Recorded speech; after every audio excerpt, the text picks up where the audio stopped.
Hello and नमस्ते to everyone. Welcome to the another video. और इस वीडियो में मैं बात करने वाला हूँ how I prepared audit. Actually how I prepared audit in only 10 days. So 10 दिन ही क्यों मिले मुझे। एक्चुअली मैं आपको थोड़ा बैकग्राउंड बताता हूँ कि मैंने जुलाई 21 में सीए फाइनल के एग्जाम्स दिया था और बोथ ग्रुप क्लियर हुए थे। और ये एग्जाम ओरिजिनली शेड्यूल थे मई 21 में, बट कोरोना की सेकेंड वेव की वजह से एग्जाम पोस्टपोन होकर जुलाई 21 में हुए। तो जब ये एग्जाम मई 21 में थे तो मैं ऐसे ग्रुप 1 का एक सब्जेक्ट एसएफएम दे रहा था और ग्रुप टू दे रहा था। ठीक है, लेकिन अब एग्जाम जब पोस्टपोन हो गए तो मुझे लगा कि बोथ ग्रुप पे शिफ्ट होना ठीक रहेगा, तो मैंने बोथ ग्रुप के लिए गया। अब जब बोथ ग्रुप के लिए स्ट्रेटजी बनाया तो मेरे लिए बोथ ग्रुप के लिए मेरे पास थोड़ा टाइम कम था, बट ठीक है, थोड़ा रिस्क लिए और बोथ ग्रुप देना डिसाइड किया मैंने। ठीक है, तो जब इसलिए मेरे पास ऑडिट के लिए 10 दिन ही बचे थे, कम टाइम बचा था। और ये 10 दिन पढ़ने के बाद सिर्फ 1.5 डेज में पढ़ा और पेपर दिया था। मतलब सेकेंड रिवीजन मेरा पेपर के पहले ही था। तो कैसे मैंने 10 दिन में पढ़ा था वो मैं आपको बताने वाला हूँ। और डे वाइज स्ट्रेटजी बताऊंगा। डे हर दिन मैंने क्या पढ़ा था। तो मैंने 21 जून से पढ़ना स्टार्ट किया था ऑडिट, और मेरा ऑडिट खत्म मैंने 30 जून को कर दिया था। 5 जुलाई से पेपर थे तो उससे पहले एफआर पढ़ना था। एक्चुअली लास्ट के 2 दिन में थोड़ा थोड़ा एफआर भी पढ़ना चालू कर दिया था मैंने। तो मैंने ऑडिट कैसे पढ़ा था। तो फर्स्ट डे मतलब कि डे 1 जो 21 जुलाई था, जून था, तो 21 जून को मैंने 21 जून और 22 जून 2 दिन मुझे लगे थे SAs in standards of auditing complete करने में विद क्वेश्चंस। और मैंने नोट्स रेफर किया था, सानिक सराफ सर के ऐसे के नोट्स रेफर किया था, कॉन्सेप्ट नोट्स। और क्वेश्चंस के लिए मैंने पंकज गर्ग सर का स्कैनर रेफर किया था। तो जब और स्टैंडर्ड्स ऑफ ऑडिटिंग का एक मुझे ये लगता है कि वो बहुत लॉजिकल है। वो प्रैक्टिकल लाइफ में कनेक्ट किए जा सकते हैं। तो जब भी मैं स्टैंडर्ड्स ऑफ ऑडिटिंग पढ़ता था ना, तो मैं ये इमेजिन करता था कि मैं क्लाइंट प्लेस पे बैठा हूँ।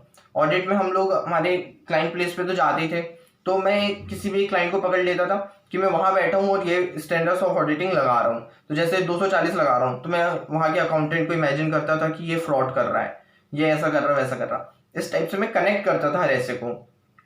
तो ऐसा करने से आपका ऐसे और प्रैक्टिकली आपको समझ में आता है। तो ये चीज आपको क्वेश्चन सॉल्व करने में हेल्प करती है। तो ऐसे ऐसे करना चाहिए आपको। मुझे ऐसा लगता है कि आप थोड़ा प्रैक्टिकली लिंक करके देखो। आपने कहीं ना कहीं ऑडिट किया होगा या फिर नहीं भी किया, तो इमेजिन करो कि आप ऑडिट कर रहे हो और क्लाइंट प्लेस पे हो, और फिर लिंक करो। पहली बार हर एक वर्ड को अच्छे से समझो फर्स्ट रीडिंग में। तो ऐसे 2 दिन लगे थे मुझे सारे एसेस कंप्लीट करने में विद क्वेश्चंस करते टाइम मैं ये देखता था कि क्वेश्चंस पढ़ने के बाद मुझे जम रहा है नहीं जम रहा, और मैं क्या सोच रहा हूँ इस क्वेश्चन का आंसर, और फिर एक्चुअल में आंसर क्या है। और यदि वो डिफरेंट होता था तो मैं वहां मार्क कर लेता था कि ये क्वेश्चंस देखना है, क्योंकि मैं जो सोच रहा था उससे थोड़ा अलग है, और जो क्वेश्चंस मैं सोचता था और जो लिख करना चाहता, यानी जो मेरा आंसर था वो मैच हो जाता था। तो फिर मैं क्वेश्चन तुरंत कट कर देता था कि नेक्स्ट रिविजन में इसको नहीं करना है। ठीक है, ऐसे 2 दिन स्टैंडर्ड्स ऑफ ऑडिटिंग हुए।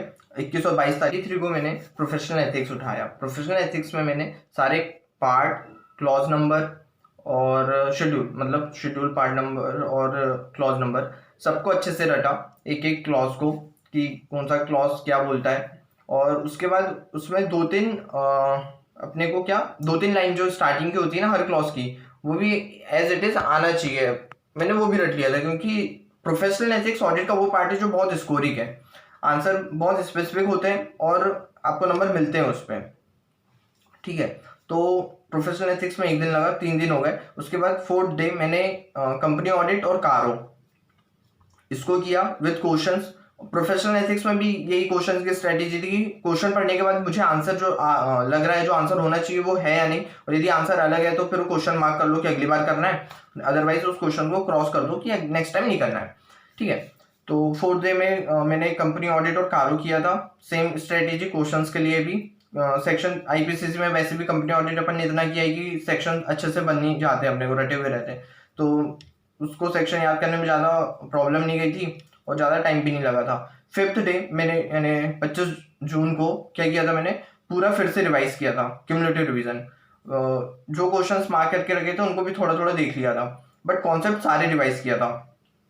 ठीक है, और अब बचता है मेरा 25 तक, तो ये सब हो गया था। तो 26 से मेरा ये था कि टाइप्स ऑफ ऑडिट जो अदर टॉपिक बचे हुए थे वो करना था। और उसके लिए मैंने क्या किया था, अब्दुल अजवर सर ने एबीसी एनालिसिस दिए थे वैसे तो सब कुछ करना चाहिए, सी कैटेगरी भी छोड़ना नहीं चाहिए, थोड़ा बहुत वो भी देखा हुआ रहना चाहिए, लेकिन मेरे पास टाइम नहीं था इसलिए मैंने एबीसी एनालिसिस उठाया उनका। उसमें टोटल 19 टॉपिक्स थे जो अभी बचे हुए थे, उसमें से मैंने उसमें भी ए कैटेगरी और बी कैटेगरी सर ने बाइफरगेट किए हुए थे, तो मैंने ए कैटेगरी बी कैटेगरी भी कर लिया था, और मैंने टोटल 12 टॉपिक किया था। सी कैटेगरी के वो टॉपिक जो मुझे इंटरेस्टिंग लगते थे वो भी कर लिया था। ठीक है, तो मैं क्या करता था, हर दिन 2 या 3 अदर टॉपिक्स उठाता टाइप्स ऑफ ऑडिट के, उससे ज़्यादा नहीं, क्योंकि वो ज़्यादा करोगे तो मेरे से तो नहीं होते थे, क्योंकि उसमें आपको बहुत कुछ रिटेन करना रहता है, और ज़्यादा करोगे तो आपको कुछ याद नहीं होगा। तो मैं क्या करता था, 2 या 3 टाइप्स ऑफ ऑडिट के टॉपिक कर लेता था, उसके बाद पुराना रिवाइज करता था, क्यूमुलेटिव रिवीजन, कि 25 यानी हुए एसेज हो गए, अपना प्रोफेशनल एथिक्स हो गया, कंपनी ऑडिट हो गया, इसका कॉन्सेप्ट नोट्स और थोड़े बहुत क्वेश्चंस, यानी कॉन्सेप्ट नोट्स क्यूमुलेटिव रिवीजन चलते रहता था मेरा हर दिन का। पहला दिन के स्टार्टिंग में मॉर्निंग में सबसे पहले नया जो पढ़ना है वो पढ़ लो, क्योंकि क्यूमुलेटिव रिवीजन में भी ये रहता है ना कि यदि आप क्यूमुलेटिव रिवीजन कर रहे हो, पहले पुराना पढ़ोगे फिर नया पढ़ोगे, तो नया पढ़ने के लिए जब जाओगे ना तो आपकी एनर्जी कम हो जाएगी, तो पहले नया पढ़ लो, उसके बाद फिर पुराना पढ़ो, पुराना भी पढ़ो, ऐसे। तो ऐसे मैंने क्यूमुलेटिव रिवीजन करते रहा। टाइप्स ऑफ ऑडिट के लिए क्यूमुलेटिव रिवीजन तो बहुत जरूरी है, वैसे तो पूरे ऑडिट के लिए ही जरूरी है। ठीक है, और इसको मैंने कहाँ से किया था, मैंने प्रोफेशनल एथिक्स और क्वेश्चन तो मैंने ये पंकज गर्ग सर के स्कैनर से ही किया था।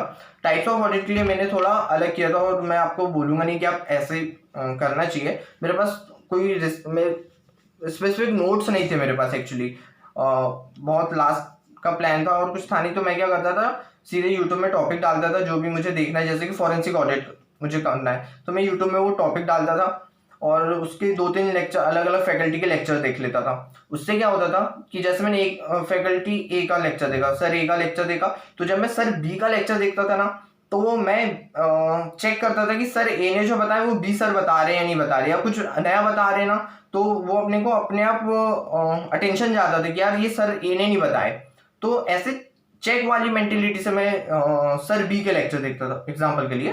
तो ऐसा करने से मेरा वो टॉपिक और स्ट्रांग होता था, और उसके बाद मेरे को जो सर के नोट्स अच्छे लगते थे, मेरे को याद भी नहीं कि मैंने किस सर फैकल्टी से किया था, सब टॉपिक अलग अलग फैकल्टी से थे।